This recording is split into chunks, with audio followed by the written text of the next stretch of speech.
Imagine viver em um mundo onde recusar-se a queimar um punhado de incenso para um monarca poderia custar a sua vida. No tempo do Apocalipse, os cristãos enfrentaram este tipo de dilema, que era um dilema mortal: adorar ao imperador ou permanecer fiel a Jesus. Mas por que esta escolha era tão perigosa? E o que isso tem a ver com o sinal da besta no Apocalipse de João? Este é o tema deste vídeo que eu quero que você me acompanhe até o final.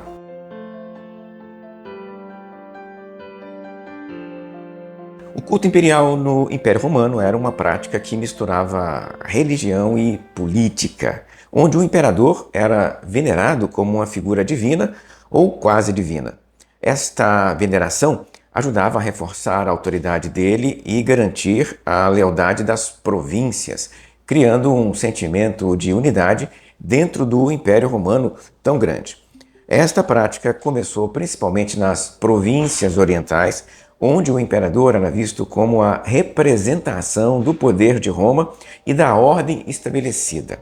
Além de fortalecer a coesão política, o culto imperial aproximava o governo central das elites locais, que organizavam rituais em honra ao imperador. Esses rituais aconteciam em templos e altares dedicados a ele, conduzidos por sacerdotes especialmente designados. Assim, o culto não era apenas um ato de veneração, mas era uma parte essencial da administração pública e da política de Roma.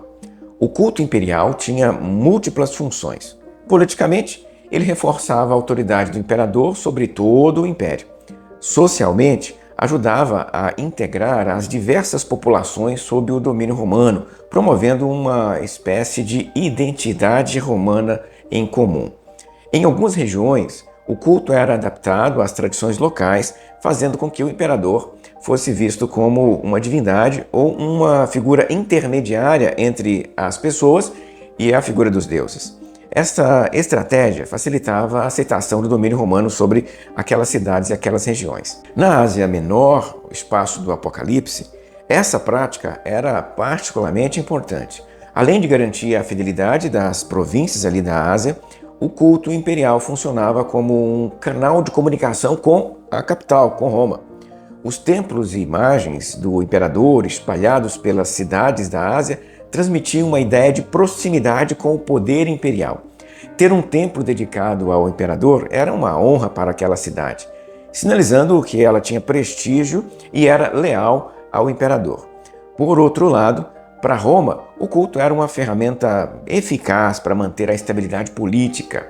Por quê? Porque o sistema criava uma relação de reciprocidade entre as cidades e o governo central. O reinado de Augusto, ou Otávio Augusto, foi um momento decisivo para a consolidação do culto imperial, especialmente ali naquela região, na região da Ásia. A forma como ele era venerado se assemelhava aos cultos religiosos que já existiam antes do Império Romano chegar na região, e isto facilitou a sua aceitação. Como resultado, diversas cidades construíram templos e nomearam sacerdotes dedicados exclusivamente ao culto ao imperador. Mais de 30 cidades da região da Ásia Menor tinham sacerdotes de Otávio Augusto, e o culto aos familiares do Otávio Augusto também se espalhou. Com o tempo, o culto se tornou cada vez mais estruturado. Durante o governo de Cláudio, foram criados sacerdotes dedicados a todos os imperadores, o que estava vivo e os anteriores. No reinado de Domiciano, essa prática já estava totalmente institucionalizada, a ponto de a resistência cristã ao culto ser apenas uma parte de um contexto maior de conflitos religiosos na região. A adoração ao imperador, então, não era apenas um gesto simbólico, mas era um aspecto essencial da vida cívica dos habitantes das províncias da Ásia, influenciando até mesmo questões como política, questões fiscais e financeiras, questões administrativas. Apesar da troca de imperadores e mudanças nas dinastias, o culto imperial permaneceu uma constante na Ásia Menor. Estudos mostram que todas as 7 cidades mencionadas no Apocalipse, isso é importante, todas elas possuíam alguma manifestação do culto ao imperador, seja por meio de altares, por meio de templos ou então por meio de sacerdotes. No entanto, esta prática se concentrava especialmente nos centros urbanos, já que ali havia uma organização cívica estruturada. No meio rural, onde a influência romana era menor, o culto imperial não tinha impacto praticamente. A organização desse sistema ficava a cargo de uma assembleia provincial chamada Koinon, que coordenava o culto imperial nas cidades da Ásia.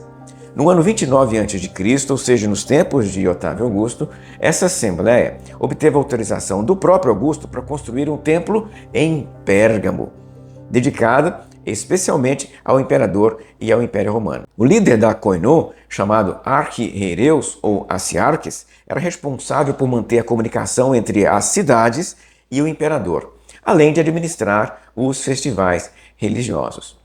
O cargo de sacerdote imperial, então, se tornou um cargo altamente prestigiado, permitindo que os seus descendentes ascendessem socialmente e até chegassem ao Senado romano. As celebrações promovidas pelo culto imperial eram eventos grandiosos, envolvendo decorações, sacrifícios e cerimônias públicas realizadas em locais como teatros e praças. Estas festividades reforçavam o papel do culto na vida cotidiana das cidades romanas. Para os cristãos, esta prática representava, por seu lado, um grande desafio. No Apocalipse, a adoração da besta mencionada no capítulo 13 é interpretada por muitos comentaristas como uma referência direta ao culto imperial. João, o autor aqui do Apocalipse, via a adoração ao imperador como idolatria, uma coisa contrária à fé em Jesus. A recusa dos cristãos em participar desse culto, por outro lado, os colocava em conflito direto com as autoridades romanas e com a população em geral, que via a veneração do imperador como parte natural da vida cívica. Quem não adorava o imperador não era um bom cidadão. No fim das contas, o culto imperial, então, era muito mais do que um ato religioso. Era uma ferramenta de poder e controle que integrava religião, política e administração romana. O impacto do culto imperial na organização do império foi profundo e duradouro, consolidando a figura do imperador como um símbolo de estabilidade e ordem no mundo antigo. Perceba que a posição dos cristãos diante do culto imperial, no período do livro do Apocalipse, finalzinho do primeiro século, era de resistência e conflito. Esse culto, que exigia demonstrações públicas de lealdade ao imperador por meio de rituais e sacrifícios, representava um grande dilema para eles, os seguidores e discípulos de Jesus. Para entender melhor essa situação, é importante considerar três aspectos principais: a natureza do culto imperial, a visão cristã sobre ele e as consequências da recusa em participar dessas práticas. Vamos começar com a questão da obrigatoriedade do culto imperial. Naquele período, durante o primeiro século, o culto ao imperador então não era apenas uma prática religiosa, como já mencionei, era um instrumento político. O imperador era visto como o representante máximo da ordem romana e, em algumas regiões, ele era visto então como um semideus ou então o próprio Deus encarnado. Os cidadãos deveriam prestar homenagem ao imperador queimando incenso, realizando sacrifícios ou participando de cerimônias públicas em templos dedicados especialmente a ele. Esta prática não significava necessariamente uma devoção exclusiva ao imperador de Roma, pois, você já deve saber, os romanos eram politeístas e costumavam adotar novos cultos sem abandonar os cultos antigos.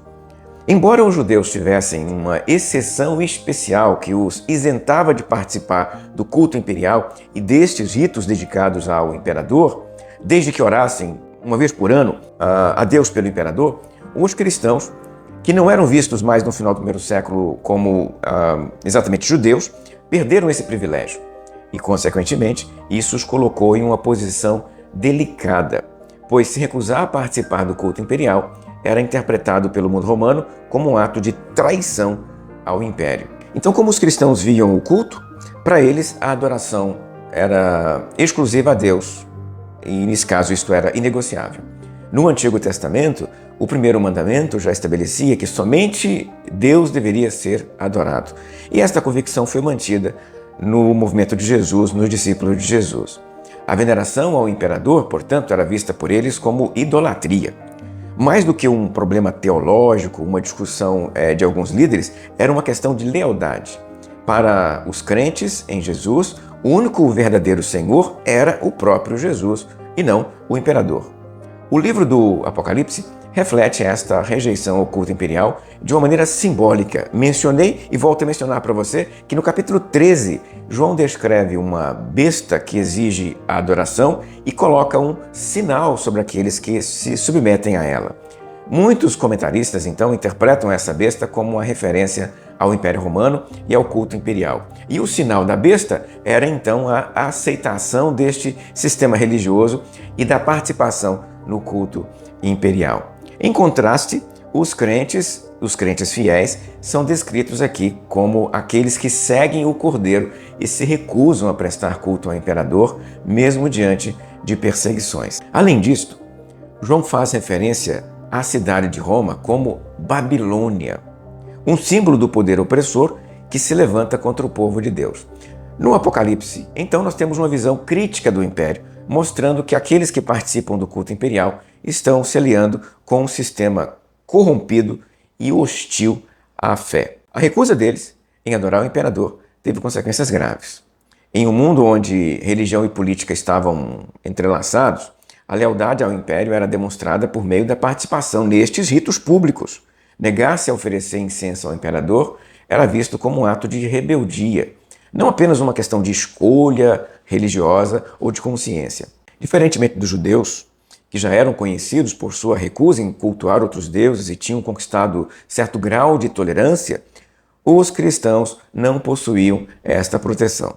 Isso os tornava alvos fáceis de perseguição, especialmente em momentos de crise. Quando desastres naturais ou problemas políticos ocorriam, muitas vezes os crentes eram culpados entre aspas, por irritar os deuses ao se recusarem a participar das práticas religiosas comuns. A perseguição variava conforme o governante e a situação na região. Durante o reinado de Domiciano, período que vai de 81 até 96, no primeiro século, no período do Apocalipse, há indícios de que os crentes da província da Ásia e das demais regiões em volta enfrentavam pressão para demonstrar sua lealdade ao império. Embora não haja registros claros de perseguições generalizadas sob Domiciano, o contexto do Apocalipse sugere que havia pelo menos um ambiente de hostilidade crescente, cada vez maior. As cartas às 7 igrejas que aparecem nos capítulos 2 e 3 do Apocalipse mostram que os crentes estavam sendo perseguidos de diferentes maneiras. Em Esmirna, por exemplo, João menciona que alguns seriam lançados na prisão e testados. Em Pérgamo, ele se refere a um cristão chamado Antipas, que foi morto por sua fé. Isto sugere que a pressão pela conformidade com o culto imperial variava de cidade para cidade, mas era uma coisa bem real e ameaçadora naqueles tempos. Diante destas dificuldades, o Apocalipse não apenas alerta sobre os perigos do culto imperial, mas também encoraja os crentes a permanecerem fiéis. A mensagem central do livro é que, apesar da perseguição, Deus continua no controle da história e Cristo triunfará sobre as forças opressoras. Aqueles que resistirem serão recompensados com a vida eterna no reino de Deus.